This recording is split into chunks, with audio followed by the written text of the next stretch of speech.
Hello, and welcome back again. Today I'm going to be showing you how to reenact the 101st Airborne correctly and authentically for Normandy. So the first thing you'll need for your uniform is a white t-shirt. Anyone works. This is one from my reenactment group. But the best ones, the most authentic, are the ones with the parachute on them that say Camp Dakar. That's what every paratrooper had. Next, you want your standard jump uniform. So you have your M42 jump uniform, or M42 jacket here. I'll just get it right here. So, you want your M42 jacket.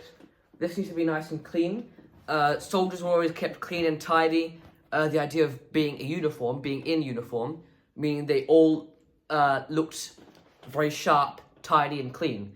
And especially paratroopers, they would have taken pride in their appearance, so everything needs to be nice and clean. I accidentally spilt some oil onto this uniform, so I'm going to get that washed. But yeah, generally I'd wash them about 2 to 3 times a day. On the left side, you want all your rewards, so your jump wings, your medals, your medal ribbons. Obviously I've only got a couple on there, but there's a few more in here that need to go on there. Rank, I've gone with the rank of captain, because that's the average rank in Normandy. Pretty much all the soldiers were captains there. This patch isn't that good of a patch. I need to get replaced, but the patch you want is the one that you see on screen now. So that's the correct patch for the 101st in Normandy. You want your pockets to be nice and flat. Of course, you're going to have your 1911. That's going to be in a shoulder holster, and that's going to need to sit nicely against a flat pocket, okay? So you're going to need a nice flat pocket. If not, the shoulder holster won't sit well. And all the pockets need to be flat because you're going to have 2 shoulder holsters, one on each side. So yeah, that's how that works. You also need paratrooper gloves, which are the yellow gloves with the buckle at the bottom. If they don't have the buckle, they're the incorrect type, and those need to be clean as well. Your jump boots as well also need to be nice, spotless, shiny, clean. Paratroopers took pride in them, as I said before, so they would have polished them all the time. And so yeah, you'll have them nice and polished. After that, also you want to have your zipper down low, that I can see that you're wearing the nice white t-shirt, and nobody's going to know. Then you want a big piece of parachute scarf that goes around, you need like a gigantic piece, and that wants to go around your entire neck. And then after that, you'll want a Jeep cap, but you want the one with a really high profile, the dark green Jeep caps with the high profile, so that they look like this when you wear them. That's the correct version for Normandy. And of course, everyone had a Jeep cap. I think General Maxwell Taylor, he was the commander of the 101st Airborne Division. He sent a letter that all Jeep caps were to be taken to Normandy with soldiers. Everyone must have a Jeep cap. On top of your Jeep cap, you want your very authentic 101st Airborne reenactor helmet. That's just any shell. Preferably you need to paint it with a white spade. What you do is just get a stencil and spray paint it on. It's quick. Then you want this big white stripe at the back. You're an officer, of course. Then you want the little tick mark at the bottom there, as in Band of Brothers, because you want to look like you're in Band of Brothers. Then you have the parachute first aid packet. That's to go on the helmet. Everyone did that. They all put them on the helmet. If you want to go with scrim, the only correct one is the very light natural Hessian scrim, because that blends in with the wheat fields in Normandy. Of course, the dark colour. Also, the helmet net needs to be the same colour as the scrim, like a beigeish sort of colour. So that can blend in with the wheat fields in Normandy, because you're going to be hiding in wheat and that sort of thing. Next, headgear when you're... also, I forgot to mention, with this helmet, any liner works. In fact, you want OD7 ones with the straps that cross in the middle like that. Those are the most accurate for Normandy. Next, your garrison cap, anyone works. You want the one with a square profile, any colour, doesn't matter. I think green is the best one. I've got brown because you can't see it if it gets dirty, which makes it look nice and clean. The bottom pockets need to be flat and empty in case you go to the events and you want to go to the vendors. Buy yourself Coke, lemonade, burgers. You're going to put those in your pockets, so you want to keep them empty so you can actually be able to carry those.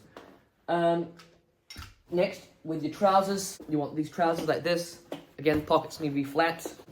Also with the uniform, see the big bits of canvas around the elbows, the pockets, and the knees of the trousers? This is what's called the reinforced version.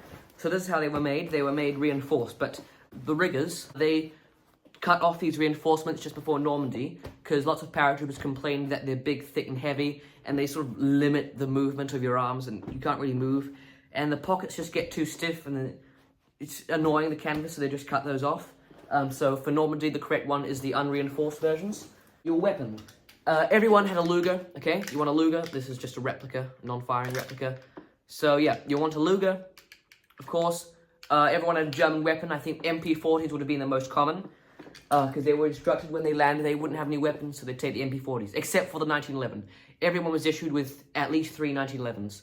So you have 2 shoulder holsters for your 1911s, and then on your webbing, which is what we're moving on to next, you want to carry as many 1911s on here as you can. Of course, it's already a bit full. You want the 1911 pouch, ammo pouch, 45 ammo pouch here. You want a cartridge belt, okay? Every rifleman had cartridge belts, obviously, to put the ammunition in for the MP40 and the Thompsons. And then your shovel cover, these should all be empty because they're just annoying when they're full. When you run around the shovel, it just bangs against your leg. You get big bruises on there. First aid pouch, there's not really much point putting anything in there. And the canteen pouch, you can keep it to lemonade, Coke, whatever you want to put in there. And that helps to keep it nice and cool because it's fleece lined as well. The correct colour, everything needs to be this sort of orangish colour. With your trousers, trouser belt, any old belt will do. There's not much point having a proper belt. They're just too expensive and the public's never going to see them anyway because they just get tucked on the jacket, so there's no point having a proper belt. Next, your rations. Now, I'll show you a trick with these. So, you get standard infantry gaiters, or leggings, whatever you call them. These would have been on hand everywhere, they're pretty common to find. So what you're going to do is you want to wrap them around each other like this, okay? So it sort of forms like a roll around all the stuff you're going to put in there. Now this is where you put all your rations in. You need at least 12 rations. The correct type would be, mine's falling apart, but the correct type for Normandy is the, these ones. The morale type, the nice colourful ones. You don't want the plain cardboard ones because they're boring. The public don't get much interested in them. So you want these ones. These are the correct type for Normandy. And then you wrap them in the gaiters. And the gaiters just sort of, these, they're meant for wrapping around the cartridge belt so they can sit off there. And that's where all your K rations go in. Everybody has a German helmet as well. That's going to sit on the belt. Preferably without, just the plain German helmet, like this. You want the correct Normandy one, so that's the ones with the 2 decals. So you want a German helmet to wear around, because there's one photo of, I think it's Forrest Guth wearing a German helmet, so we can all do that. So, yeah, German helmet. You want the double decal ones with the decal on both sides, because that's the correct for Normandy, of course.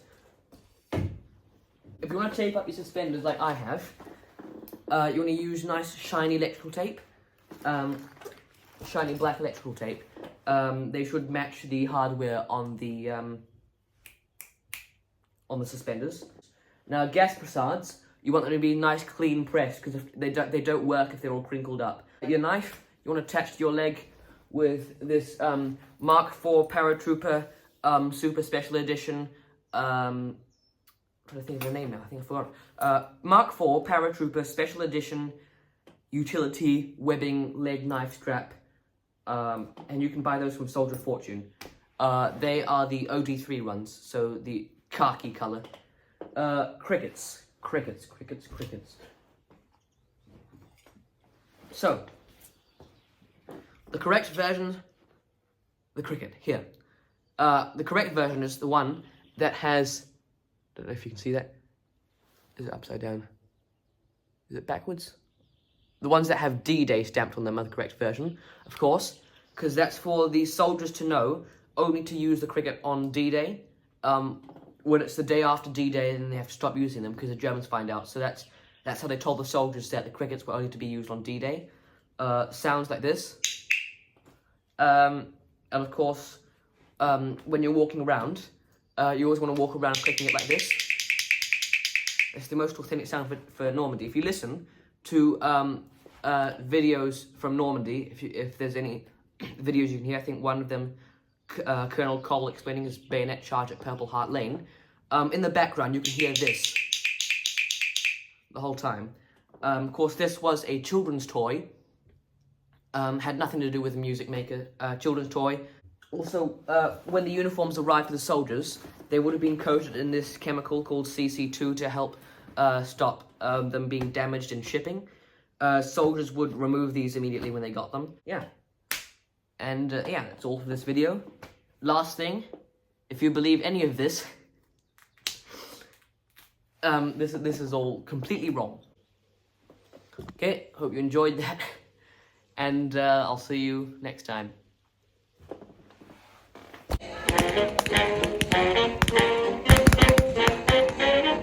Ready?